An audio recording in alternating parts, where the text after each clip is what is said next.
여러분 안녕하십니까?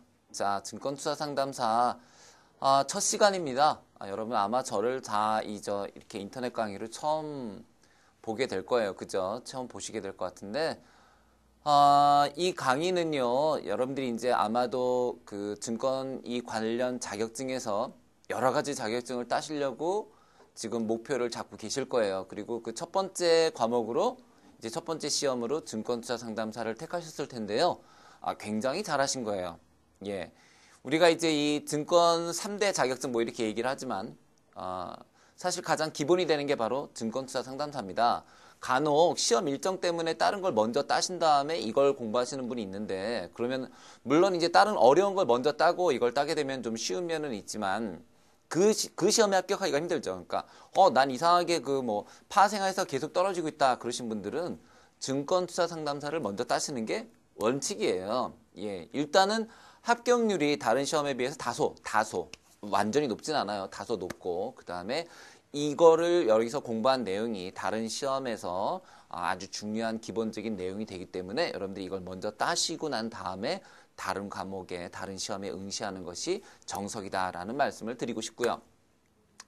이 시험은요, 여러분 상대평가가 아닙니다. 그런 건 따로 기본적으로 알고 계시죠? 60점이에요. 60점 합격. 그래서 이거 공부하시는 분들한테 좀 의욕을 떨어뜨릴 수는 있지만 작년에 했나요? 최연소 합격자가 초등학교 4학년짜리가 붙은 적 있죠. 예, 그래서 막 모니터 앞에서 환하게 웃고 있던 좀 얄미운 애가 하나 있었는데, 예, 초등학생도 딸 정도로 쉽다? 그건 아니에요. 예, 제가 볼 때 걔는 공부 많이 했던 것 같아요. 예, 그렇지만 초등학교 4학년도 합격할 수 있는 길이 있는 건 맞아요. 그러니까 여러분들이 우선 이거를 목표를 이렇게 잡으셔야 돼요. 내가 증권투자 상담사란 이 과목을 통해서, 이 시험을 통해서 뭔가 학문적인 성취를 얻고 싶다 그러시면 이 강의를 들으시면 안 돼요. 이 강의는요, 철저하게 초등학교 4학년이 땄던 것처럼 여러분들이 증권에 대한 기본적인 배경 지식이 없다라는 걸 가정하고 어쨌든지 간에 좀 편법으로라도 시험에 합격하는 것을 목적으로 그렇게 해서 강의를 진행하도록 하겠습니다. 자, 문항수가 몇 문제가 나오죠? 여러분들이 100문제를 풀게 됩니다.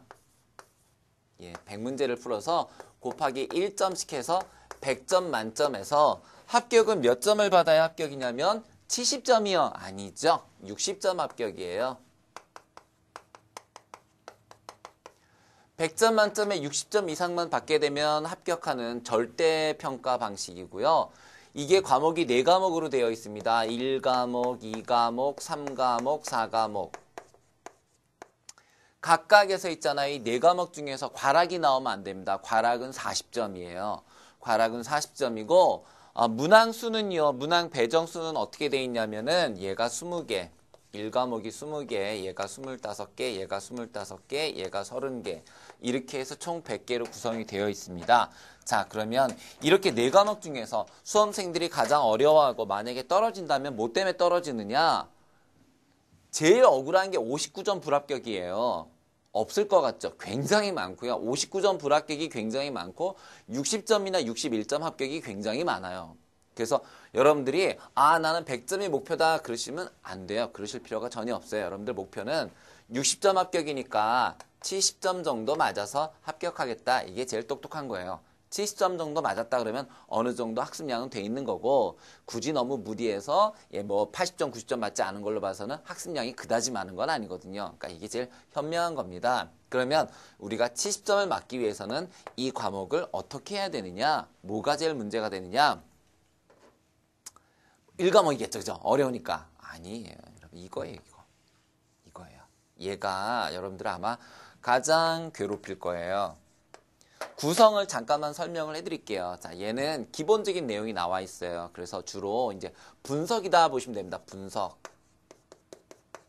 크게 이제 경기를 분석하고, 그 다음에 이제 산업이나 기업 같은 걸 분석하고, 그 다음에 기술적 분석, 기본적 분석.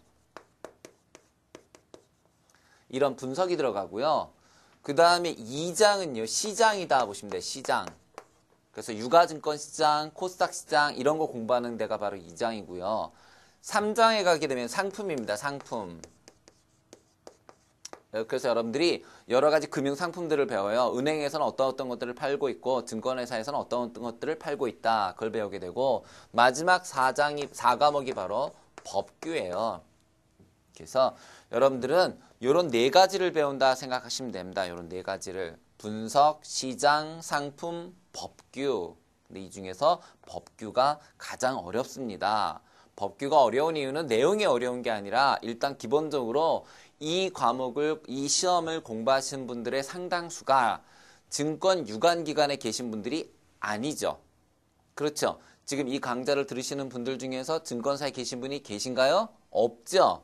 아마도 제 강의를 듣는 사람들의 수강생에 제가 알기로는 70% 정도는 대학생이고 그 다음에 30% 정도는 뭐 여러 가지 이유로 이걸 따시려는 분들, 은행원들도 있는 걸로 알고 있고요. 예, 보험사에 계신 분들도 있는 걸로 알고 있어요. 좋아요. 어쨌든지 간에 지금 여러분들이 증권사에 안 계신 분들이 태반이기 때문에 법규를 공부하시기가 가장 까다롭습니다. 이게 내용이요. 책이 이렇게 두꺼워요. 그걸 이제 우리 책은 압축해서 놓은 거죠.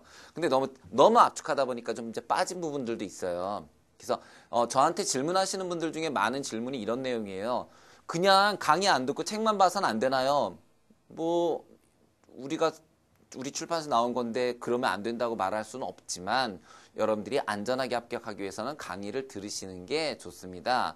왜냐하면 책에 나와 있는 것들 중에서 우리가 요약을 했다 하더라도 방대하거든요. 그러니까 여러분들이 어떤 걸 공부해야 될지 어떤 걸 공부하지 않아도 되는지를 판단할 수가 없으시잖아요. 그래서 제 강의의 주된 목적은 첫째, 이거를 가장 쉽게 이 4과목, 가장 공포의 4과목을 가장 쉽게 이 4과목을 패스할 수 있는 방법을 알려드리겠다라는 거고요. 그 다음에 나머지 1, 2, 3도 뭐 자세하게 설명을 해드리겠지만 기본적으로 이 강좌는 여러분들이 공부해야 될 부분과 공부하지 않아도 될 부분을 구분시켜서 여러분들이 학자가 아니라 이 부분에 어떤 지식을 얻는 것이 아니라 시험에 합격할 수 있는 가장 빠른 길을 제시해드리는 게 이 강좌의 목적이다.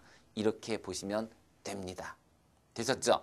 그래서 이게 제가 작년까지만 하더라도요. 우리가 이제 증권투자 상담사만 하더라도 강사가 3분 계셨어요. 예, 저 말고도 2분이 더 계셨어요. 근데 그렇게 하다 보니까 이게 1과목, 2과목, 3과목, 4과목에 대해서 이렇게 좀 종합적으로 분석하는 게 안 되더라고요. 그래서 올해는 과감하게 지금 저 혼자 합니다. 예, 저 혼자 하니까 예, 저 인간은 미쳤다. 저 인간 혼자 다 한다. 그게 아니라 여러분들의 합격을 돕기 위해서. 왜냐면 시험은 여기서 3명의 강사 가르치더라도 시험은 여러분들 혼자 보시잖아요. 시험도 3명이 가서 볼 수 있어요? 그렇지 않죠? 그런 이유 때문에 제가 혼자 강의하는 거니까 와, 날라리 출판사다 그러시면 안 돼요. 안 돼요. 안 돼. 그죠? 예, 그래서 제가 여러분들의 합격을 돕기 위해서 일관성 있는 강의를 위해서 이렇게 하는 거니까요. 그렇게 알아주시고 그럼 이제 오늘은 뭐 들어갈까요? 당연히 1과목 들어가겠죠. 1과목에는 총 20문제가 배정이 돼 있어요. 이 20문제가 다시 3개로 나누어서 우리가 경기 분석, 두 번째 기본적 분석, 그 다음에 세 번째가 기술적 분석. 이렇게 돼 있는 거예요. 이렇게 돼 있고요. 이게 총 배정 문항 수가 8개, 7개, 5개에서 20개로 되어 있습니다.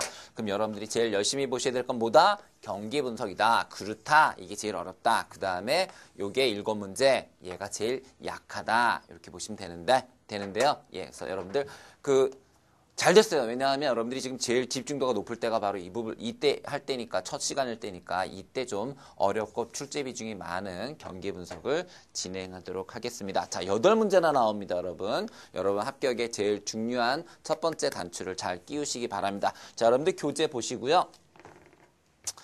제가 이거를 이제 여러분들한테 강의를 빨리 해드려야 되기 때문에 교재가 아직 나오지 않은 상태에서 저는 이렇게 파일로 지금 여러분들한테 수업을 해드리고 있습니다.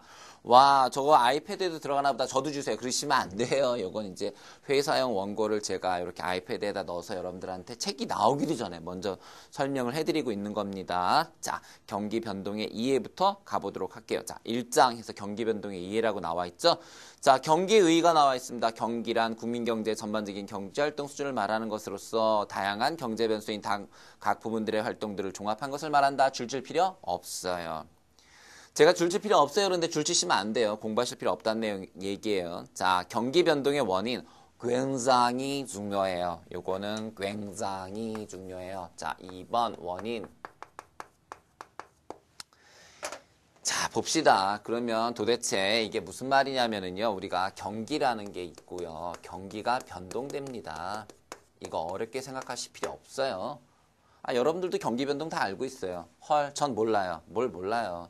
경기라는 게 이렇게 좋았다가 나빴다가 좋았다가 이렇게 나빴다가 하잖아요. 이게 경기 변동이에요. 우리가 이제 호황, 불황 이렇게 나누기도 하고요.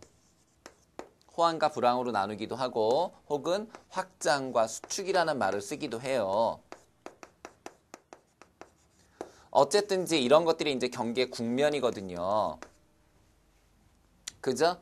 자, 2012년 한국 경제는 어떨까요? 지금 글쎄, 선생님, 제가 지금 촬영하고 있는 시점은 2011년도 12월 달입니다. 내년도 이제 경제 전망들이 막 속속 나오고 있는데 안 좋대요. 사실 별로 안 좋대요. 세계 경제도 안 좋고 한국 경제도 안 좋대요. 그래서 특히 우리나라 정부는 조금 이렇게 좀 뻥치는 경향 있잖아요. 그죠? 뻥쳤다가 뻥이야 그러고 이제 조금씩 낮아지는데 내년도는요. 2012년도에 한국 경제 전망은 경제 성장률 자체를 낮춰서 지금 발표를 했더라고요. 그거 봐서는 이쪽보다는 이쪽일 가능성, 이쪽보다는 이쪽일 가능성이 있겠죠. 근데 이게 자 그럼 이제 한국 경제 끝장이다. 2012년에 다 망했다. 그렇진 않죠. 불황을 겪고 나면 어떻게 될까요? 다시 호황이 가겠죠. 이와 같은 걸 뭐라고 한다고요? 이렇게 호황과 불황. 자, 우리 교재에서 이제 확장과 수축이란 말을 더 많이 쓸 거예요. 이와 같이 확장 국면과 수축 국면을 반복하는 거를 뭐라고 한다고요? 경기 변동이라고 한다. 쌤, 그냥 확장 국면만 있으면 좋겠는데 왜 수축 국면이 있고 그래요? 도대체 이 경기 변동은 왜 생기나요? 그게 이거예요. 경기 변동은 왜 생기네요에 대한 답이 바로 여기에 나와 있는 거예요, 여러분. 그래서 거기 보시면 수요 충격의 측면, 공급 충격의 측면, 화폐 충격의 측면, 불안전한 정보 등이 있다라고 그랬는데 여기서 그냥 이런 것들이 있다. 경기 변동의 원인에는 수요, 공급, 화폐, 그 다음에 정보. 다시 뭐요? 수요, 공급, 그 다음에 화폐, 정보, 수공화정 이런 게 있다만 알아두세요. 요거 하나하나가 굉장히 중요한 내용들이요. 요거는요. 경기 변동의 이론에서 지금 바로 설명을 해드릴 거니까 여러분들 이런 게 있다 정도만 알아두시면 돼요. 됐죠? 그리고 이제 바로 경기 변동 이론을 들어가 보도록 할게요. 자, 이 경기 변동 이론은요. 우리가 지금 공부하려는 이 경기 분석 중에서도 가장 핵심적이고 가장 중요하고 가장 출제도 많이 되는 엑기스예요. 엑기스. 자, 엑기스입니다. 그래서 여기는 이제 뭘 알아두셔야 되냐면 우리가 경기 분석에서는요. 경기 변동 이론에서는 주요한 학파들이 나와요. 학파들이. 그 학파들을 잘 알아두셔야 되는데요. 우선 크게 한번 제가 설명을 해드리도록 할게요. 자, 한번 크게 한번 가봅시다. 경기 변동의 이론에서 우선 뭐가 있었냐면요. 우리 스미스 아저씨가 있었어요. 아담 스미스. 이분 아시죠? 자, 스미스 아저씨가 있었습니다. 이 아저씨를 우리가 무슨 학파라고 부르냐면 고전 학파라고 불러요. 예, 고전 학파. 자, 이 아저씨가 있었고요. 이 아저씨가 이제 19세기 사람이라고 보면 되죠. 19세기. 자, 19세기에 있었고요.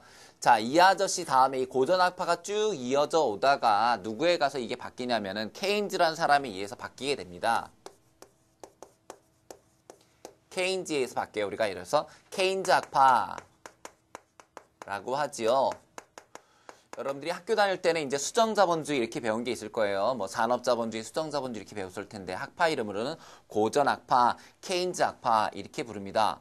특이한 건요. 스미스하고 케인즈하고 생일이 같아요. 대박. 그럴 수도 있죠. 그럴 수도 있겠지만 6월 28일인가? 예, 제가 생일 정확히 기억이 안 나는데 6월 28일인가 그래요. 두 사람이 생일이 같아요.